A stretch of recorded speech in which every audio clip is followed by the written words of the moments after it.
Hello, friends and fellow adventurers.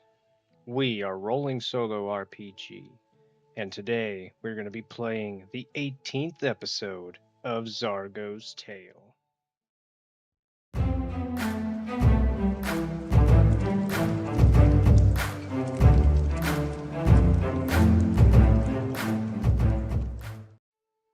Thank you for anybody joining us today. I appreciate you watching. I'm not going to bug you with subscribe and like because I feel like naturally, if those are things you are going to do, you're going to do them whether I say subscribe or I don't say subscribe. And apparently, it's something I learned that if someone hasn't subscribed and the YouTuber says the word subscribe, which I've done a few times now, that the little subscribe box lights up. That's pretty interesting. But again, I'm not going to tell you to subscribe. I'm only saying that to light up the box. But honestly, real, I don't do this for the views or the likes or anything. I appreciate them and I really hope that my content can get out there. Maybe somebody will enjoy it. I think that would be pretty awesome. But honestly, for me, the main reason that I'm doing this is for journaling purposes. I'm not the type to write out. I tried solo role playing and I tried journaling in a notebook, and it was very, I don't know, foreign, for lack of a better word. I'm not a writer anyway, so I felt like I was forcing myself to write, and it's taking me just as long to write down what I'm doing as it is for me to play it. So I was like, well, I have to do something because if I'm just sitting there and role playing in my head, not even talking out loud, or even if I'm just sitting there talking out loud, yeah, sure, I will always have the memories in my head, which the memories are more vivid than even what I could produce on video, or even if I was an illustrator. In my own head, the memories are always going to be greatly different than what they are for the viewers. So for me, this is solo. We solo art role play. If you're watching this and you're a solo role player, I mean, really, we do it for ourselves at the end of the day. And if we can get content out there and other people get entertainment out of it, that's awesome too. That's terrific. I hope that it continues, and I hope that people do like it, and that more people can. I really doubt it because at my level of getting this done, I feel like it's barely even able to be presentable. So that's one thing I am trying to work on. I'm an amateur at all of this. I'm an amateur role playing. I'm an amateur at just tabletop gaming in general, really. But for me, it's fun, and I hope you guys enjoy it. Anyway, regardless, enough about me. That's not why we're here, I'm sure. I realized at the end of last episode, as soon as I clicked stop recording, that I had no music playing in the background. So I apologize if anybody watched the last episode and noticed something was missing. That was it. No background music, which it might be minute, but it does make quite a bit of difference. We stopped last time after just talking to Miss Finch in the skull, who actually approached us this time with a little bit of information, though it wasn't pertinent to our current objective of finding and arresting Amari. She told us that her nephew, Rockley, I believe was his name, had been kidnapped by the gang, not the gang, but we'll call them the cult that we've kind of been investigating this whole time. And they were kind of, he is a member of the Laughing Rats, which is another gang in town, just kind of like a surface level gang. It maybe pickpockets here, thefts there, break-ins, yada yada, little things. A small time gang.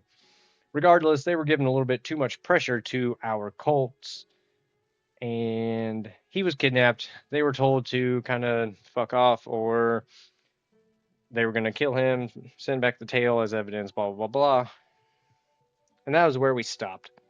Now, Zargo and Vega are going to finish out the rest of their day. I'm not even going to roll for that. I'm just going to say it kind of goes mostly uneventful.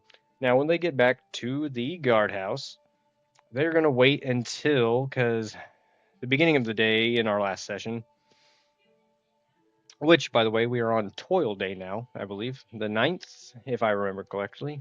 Correctly. Useless information, but I like to keep track of that. Regardless, we are waiting for QWERTY and Thorn, which are two guards that the chief said he would allow us to use in our raid on the warehouse. Now, Zargo and Vega are going to wait around until they kind of come in to clock in for their shift. And as they do so, they're going to say, hey, you know, Chief said that we could use your help tonight on a mission, you could say. We are going to be raiding a warehouse in the northern part of town. We have a reliable source that says that Amari is going to be in that vicinity. We hope. So it's very trustworthy information. So me and Vega are going to meet you there just after sundown, which, well, is not long from now. We're going to go and we're going to gather some things, and then we will meet you there. If you want to just meet us outside the gate, we can come up with a good plan there. And, of course, Sky and QWERTY. Yes, QWERTY as in the keyboard. I'm just threw a ton of names into my random generator on Roll20, so that's why some of the names are really dumb. That being one of them. Regardless, QWERTY and Thorn are going to meet us outside the warehouse. Now, Zargo and Vega are going to meet back at Brack's house, which they all had planned to do later that evening, because Brack is going to assist them as well. Because if if anybody's watching this and doesn't know, Brack's, as we know, wife, I'd say they're most likely married.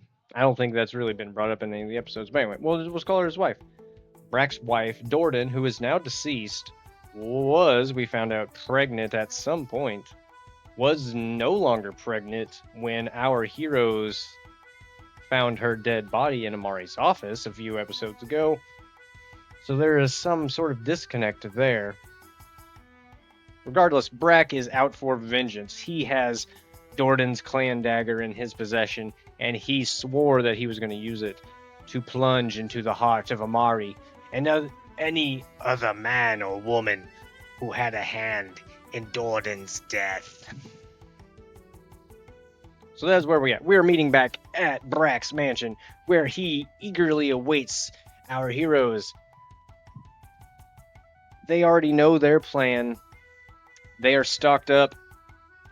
Also, before last session, I went ahead and I gave our heroes each, because I've been really lax on giving them gold and weapons, because I'm not really running this like a traditional, you could say, Pathfinder game. We're not diving into dungeons and opening up chests every session, which honestly, when I was planning all of this, I thought that's what I was going to be doing, and somehow here we are doing a Law and Order type game where I'm just basically role-playing every session. Regardless, I have not been giving them treasure, weapons, gold, any of that. So before last session, I just went ahead, I gave them each 100 gold, and instead of giving them freebie potions, which I had stated when Brack had brought them down to his giant fancy armory, and I was like, oh, they just loaded up on potions. I did actually make them pay for the potions, just to make it fair. Again, I'm not trying to just give my heroes everything and they're the best heroes in the world and they're going to destroy everything. I really like there to be a chance for death. I'm not going to give my heroes immunity. If Zargo dies tonight in the warehouse, then I guess that's the end of Zargo's tale. I'm not giving them immunity, and I'm not going to give them a whole bunch of freebies. Yeah, I might gloss over some rules here or there, or give them, I mean, obviously, if they open up a chest and there's a sword in there, I'm not going to take the gold price of the sword out of their money, blah, blah, blah, blah, blah. Again, sorry about that.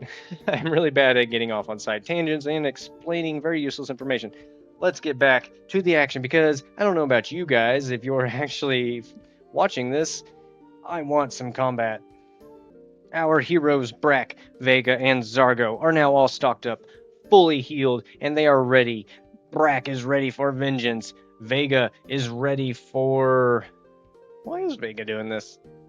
I guess it's in the best interest of her resistance, her rebellion, to take out as much as they can of these cultists in general. And Zargo, of course, has her reputation as a guard to uphold, which I'm really hoping that breaks soon. I don't want her to be guard. I just want to get out of this town. I want to dive dungeons and roam across the lands, saving maids and maidens and I'm gonna cut all that out. I do really hope Zargo gets off of this island at some point in this series. That was really how I planned it, and that's not how it's going because, again, as I brought up in the last session, I am really bad at pacing. As I am displaying right now, I'm getting sidetracked from us. Getting to the mansion, our heroes say goodbye to Kiko as they leave Brack's mansion and they make their way to the waterfront warehouse to finally raid and hopefully capture Amari. So our heroes have approached the warehouse, and out front, of course, just a few paces before the front door of this very large warehouse, because we rolled enormous and full and artistic, I believe, when we were figuring out where our quest was going to lead us. So I tried to make it as spacious as I could to better reflect the enormous aspect of it. So our two guard friends, Qwerty and Thorn. Now, I'm thinking that Zargo and Vega would have told them to kind of dress in more civilian-like clothes, because we need to figure out a way to get in there. Are there any guards outside? I'm going to say nearly certain. Are there any guards out front? 41, yes there are, of course. I'm going to roll a d4 to see how many guards. I'm thinking it could be up to 4.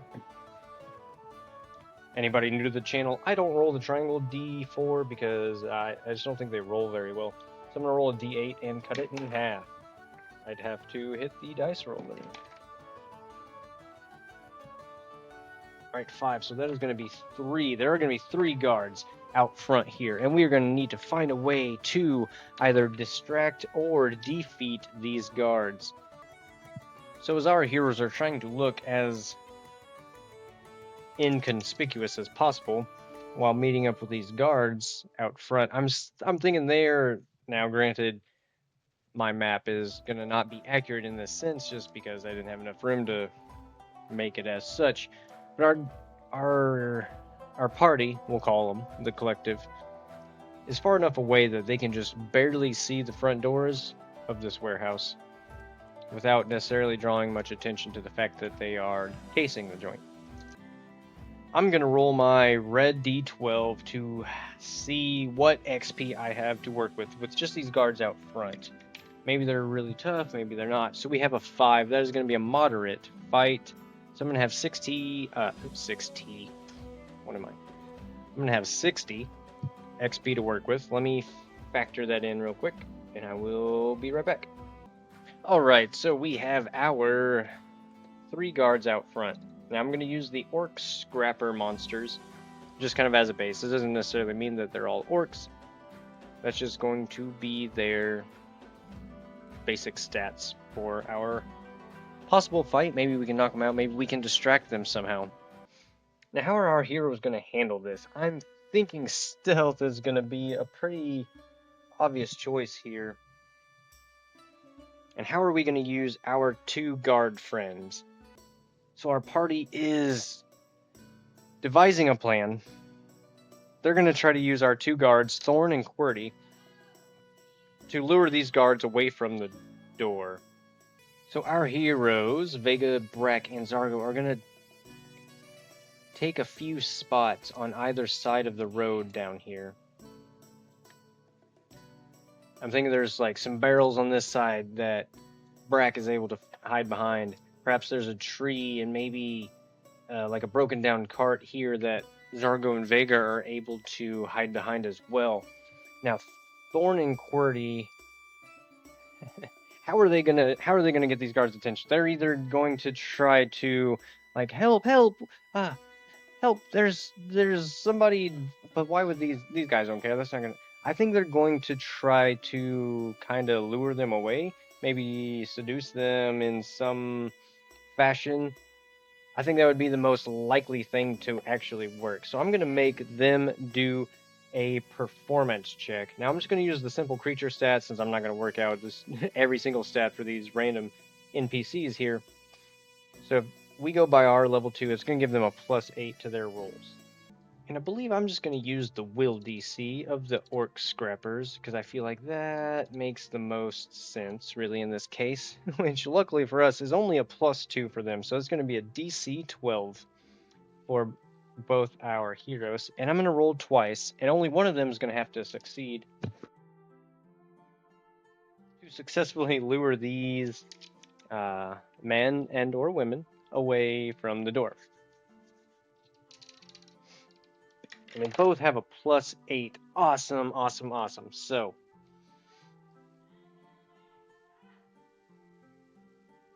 they actually both succeed. One got a 12 and one got a 26. So one critically succeeded. So I'm going to say that's enough.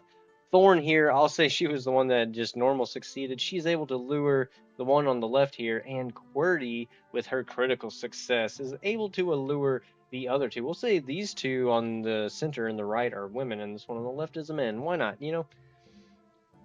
So they're like, oh, boys, this way if you want to see a show. And women. Well, I guess this door can guard itself for a few minutes. Come on, friends, I think we've deserved a break. Now they're gonna follow down here. The correct, goofy shenanigans. Okay. All right, ladies, we're here. Where's the show you promised us? It's right here. Attack! We're gonna roll initiative. All right, for simplicity purposes, I'm gonna roll a d20 for my 3 heroes, and I'm just gonna roll the red d20, and all 3 of the orcs are gonna act on the same initiative order. All right, so our orc scrappers, I'm just gonna call them that for the duration of this fight because that's what's easiest, and that's what their name tag says here. But our heroes have not revealed themselves yet, so as far as the orc scrappers know, the only 2 around are our 2 guards, ladies. What are you talking about? Attack. You gonna attack us, ladies? What do you mean, ladies? Says one of the other guards. I'm a lady. You want me to attack you? No, that's not what I meant. You know what I meant. They promised us a show, and now they're gonna try to skimp out on us. I say we take 'em in the warehouse. See what the boss has to say. All right, so the 2 orcs are they're gonna attempt to grab these ladies, I think, just to grapple them, since they feel like they're being deceived. So that is going to be an athletics check.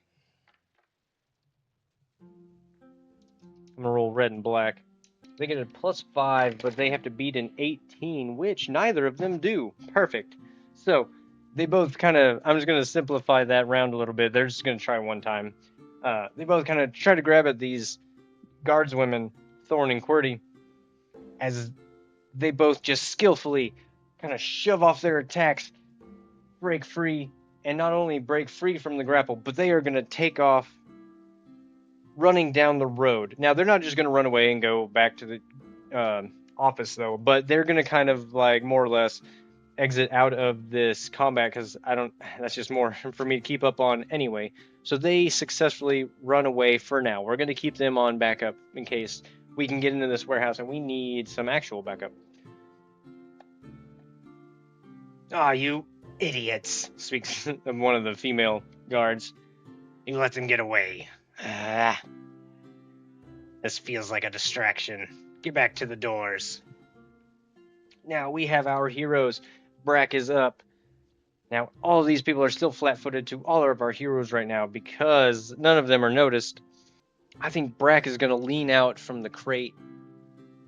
Is he just going to straight up attack? I think he's going to start this out because they all agreed that we need to take these guards out before we get inside, and they are far enough away from the door. I don't think they can like shout for help just yet. Maybe they'll be able to if things go awry. Brack's gonna lean out from the side of the crate, and he's gonna give a fling with his star knife. at this flat-footed orc here who has...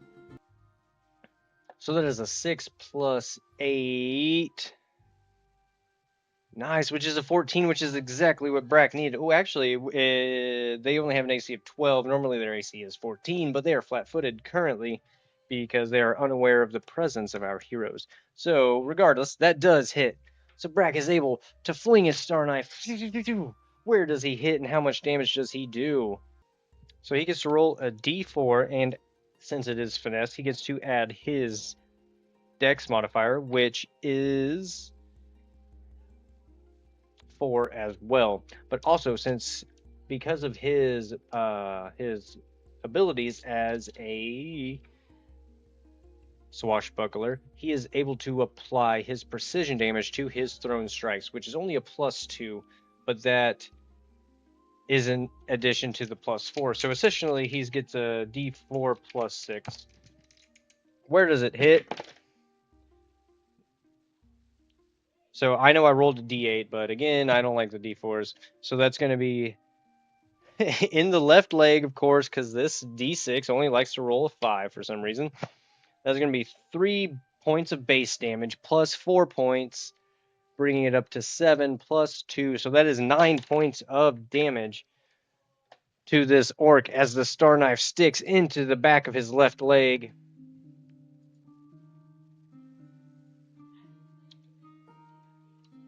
Wham, a perfect 50% chunk to him. And that was just Brack's first action.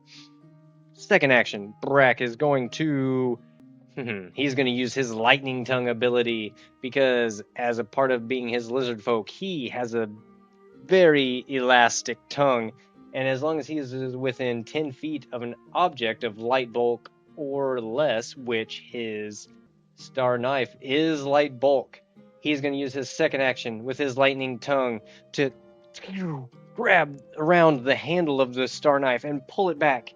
And it instantly goes into his hand again. That is not me messing with the rules. That is actually how it works. I'm cool. I'm glad that I got to use that. That was pretty cool. So that was his second action. His third action, he knows that he's already been made aware of, so he is going to... He's going to whip it at him again, I'm thinking. Blam, with only a +4 to hit this time, though. They are no longer flat-footed. And that is still going to be a hit. A 12 plus 4 is going to be a 16, and they only had to beat a 14 to hit. So he hits again. Where does he hit? Now, he still gets that precision damage because it doesn't have to be a sneak attack or anything. It just has to be a thrown attack. 1 right in the head. Boom! And he's only going to do 1 point of base damage, but he gets the 6. So that's 7 more points of damage to the head. And I've said a long time ago, this dice has not rolled a 1 in a very long time, and we don't do enough combats probably for you all to remember. But if it lands on a 1, that means it's a headshot. So it is going to deal 1 bonus damage, and then that can be multiplied on a critical hit. But that's also, it's going to play fair because if my heroes get hit in the head, it's going to deal extra damage to them as well.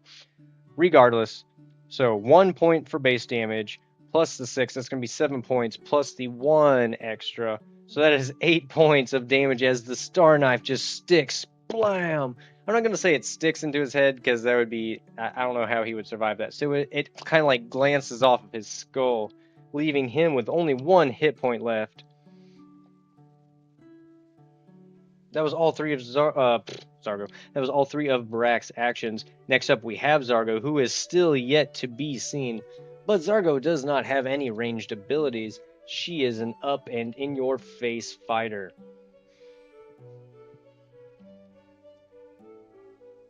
They had time to ready themselves, so I don't have to worry about using actions to equip her items.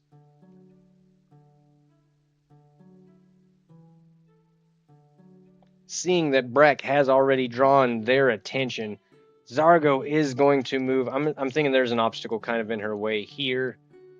So she's going to sidestep this way 5 foot, 10, 15, because that's the second diagonal move in 1 turn, which counts for an extra 5 feet of movement. Regardless, so that is 15 feet.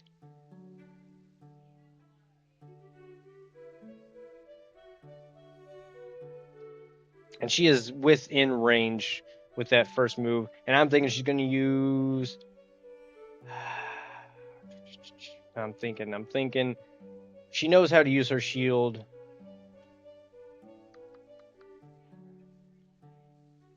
I'm thinking she's going to use Vicious Swing, though, this time. She feels like she kind of has the drop on him, so she's going to use her next 2 actions to do a Vicious Swing, which is essentially what used to be called a power attack.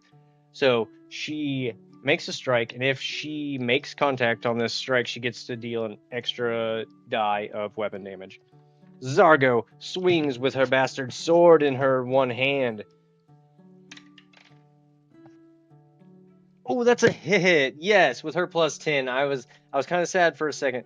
But with her plus 10 and the 5 on the die, that makes a 15, which does hit on a 14. So she gets to roll 2d8. And where does she hit? And she also gets to add her strength modifier. 2 is going to be in the left arm.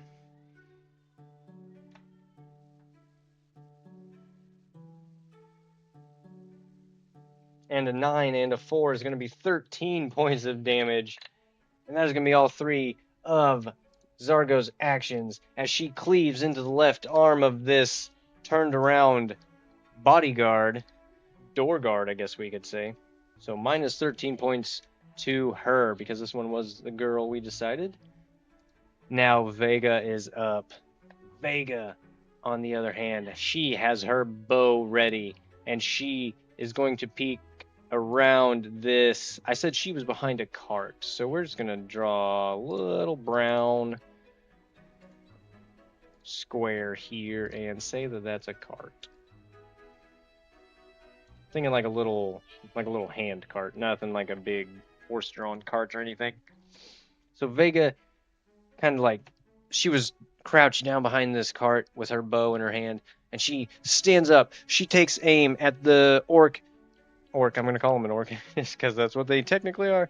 She takes aim at the bodyguard that Zargo had just plowed her sword into, and she's going to make a ranged strike, but she is currently unobserved until she makes this strike, of course. So she is going to get her sneak attack damage, which is going to be an extra d6. If she hits, of course. So an AC of 14, she has a plus 8 to her 12. That is going to be a 20, and it does indeed hit. And she rolls a d6 for the base damage, and she gets to add a d6 for her sneak attack. So that's going to be 9 more points of damage, which, oops, we need to find out where it hits. A 2. All right, in the same arm that Zargo's blade is still currently wedged into. She hasn't pried it out just yet at this point in the fight. Vega comes through with an arrow. Phew, ping. I'm thinking it hits so close to where Zargo's blade is indented into this woman's arm that it just like almost pops Zargo's blade out as the impact blam not only pushes her arm backwards but makes her lose balance altogether, falling on the ground dead. First orc is out of play. The other one only has 1 HP, and that was only round 1. How did... Oh, I know what happened. Let's get them back into turn order. Round 2, they are up first. So I'm going to have the full health, the other female guard here. What is she going to try to do? Is she going to try to run in and warn the people inside of what's going on? I'm thinking it's unlikely. I'm thinking she's probably kind of distracted. Now, it would make a lot of sense for that to happen. I really don't want to blow our hero's cover, but at the same time, I don't want to just give them everything just because I want it to happen. But I'm going to make it unlikely. Does this guard try to make a run for it inside and raise the alarm? 79. No, awesome. They do not. So she decides she's going to try to avenge her friend here. I'm thinking this was her sister. Why not? This was her sister, not only in arms, but in blood. Meaning she sees the arrow that killed her sister. She lets out an orcish roar, even though she's probably not an orc. She is now, I guess. And she is going to tunnel vision on Vega for 5, 10, 15, 20 foot step over, and she is going to use the dagger in her hand, and she is going to swipe at Vega with her first action and first attack. A 13 plus 7 is going to be a 20, and that is going to be a hit with a d6 plus 3 points of damage to Vega. 2 and 3 is going to be 5 points of damage to Vega as the dagger lands. Ooh, in Vega's head. Oh, no, never mind. I read that wrong. The light was off. It's a 4. So that, I don't think this guy's ever rolled a 4. That's going to be right in her right arm, which is the arm that's on the bowstring, getting ready to draw back another arrow. She stabs right in the forearm, drawing blood from Vega as it missed the armor completely. And her third action, second attack, with a -4 penalty. Ooh, I think that's still going to be a hit. Yes, that is a hit. That's going to be another d6 plus 3. And this time she goes for Vega's right leg for 7 more points of damage. Ooh, not good. Vega is at half health with that one turn. Next up, we have the bodyguard with only 1 hit point left. I think he is going to attack Brack. Now, Brack was hiding behind a crate, which means we do have a little crate right here.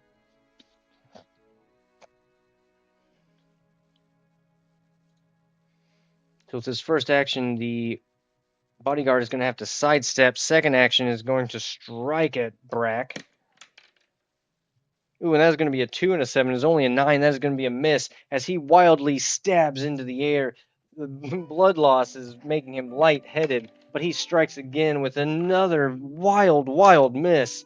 Just swinging back and forth like he's blind, which he's not. Just the blood loss. Which brings us back to Brack. Alright, Brack sees this easy target in front of him, just flailing his knife wildly, recklessly, just asking to be brought down. Now, Brack had previously thrown his weapon, so he is currently unarmed. He's standing there. I think he is going to just go ahead and take a jab at this guy because Brack, if I remember correctly, has claws. Yes, he does. It's only a d4, but his star knife's only a d4. So he's going to kind of like point his fingertips almost like he's doing a karate chop. But he's going to jab it straight at this orc. So that's going to be against a 14 AC. Ooh, that's not going to be enough. Almost, though, but no cigar. That's a 13. Brack is not much of a hand-to-hand combatant. So that was his first action. With a miss. With his second action, I believe he's going to... Now, he can draw a weapon and strike with it in the same action, but honestly, he's just as likely to hit with his claws anyway, so why not? He's gonna swipe again with his claws. This time with only a +4. He swipes again, just trying to knock this guy out, which is going to be a hit this time.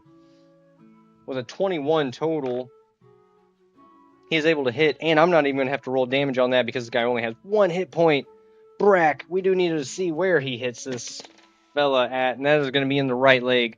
Brack, he thinks he's going to miss again because he kind of swipes down. The orc leans back, narrowly missing a body attack, but the claws come down with a tear into the thigh and the main artery of this orc, killing him. So that is 2 down. We have 1 orc remaining. Brack has 1 action remaining. He only has 25 feet of movement speed. He does have a second star knife on him. I don't know if I mentioned this. You can look here if you don't believe me. Star knife, star knife. So 1 knife is laying on the ground, but the other one is on his back. And he is going to use his last action to draw it and throw it, I believe. That's going to be right outside of the range increment because it's only 20 feet. And this is just 30, so it's going to be in the second range increment, which means he cannot apply his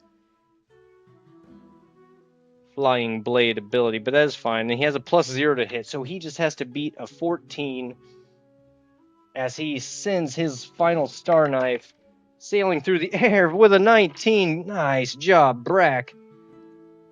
All right, a 19 at this fella. And, actually, I think it's a -2 when it's outside the range increment. It's still going to be a hit, but I just wanted to be mindful of that. I am trying to play these rules as written as closely as I can. Sometimes I stretch things, but in combat, I try to stick to it as tight-knitly as I can. So, regardless, that is a 17 to hit, which is still a hit. So he gets to add his D4, and he still gets to add his dexterity, which would be 4. Ooh, that's a 4, but I got a cocked dice. I'm thinking that's a 3. So it's just going to be 2 damage base, plus the 4 is going to be 6 points of damage as the star knife goes sailing through the air and plummets into, that was a 4, which is the right arm of this orc up here, with 6 points of damage. Awesome, bringing him down to 66% health. And that was just our first hero's turn this round. Zargo up. She is going to move up with her first action 5, 10, 15 foot so that she is flanking with Vega. This time she's going to play it a little more smart. She's not going to vicious swing. She is going to strike, though, just a normal strike. Ooh, with a miss. Okay. 3 and a 10 is 13. She barely missed. Sometimes I need to remember to do the math and not just say, oh, it's a low number, they missed. That was a third. Oh, wait, see, look at that. If I hadn't actually caught myself, they are flanking, so that brings the AC down to a 12, and that was a 13 to hit, and that is a hit, which makes a D8 plus 4. Where at? Ooh, max damage in the left arm this time. Brack's star knife is sticking out of her right arm. So Zargo aims for her left arm. She cocks back and strikes with, what do you know, 8 plus 4 is 12. I couldn't make this up if I tried. 12 points of damage, bringing it to 0 as she hacks off the left arm of this orc. And, or not orc, bringing her down as well. Good job, team. And we are going to stop it there. I'm already at almost an hour here. At least we had some combat this round. Thank you guys for watching.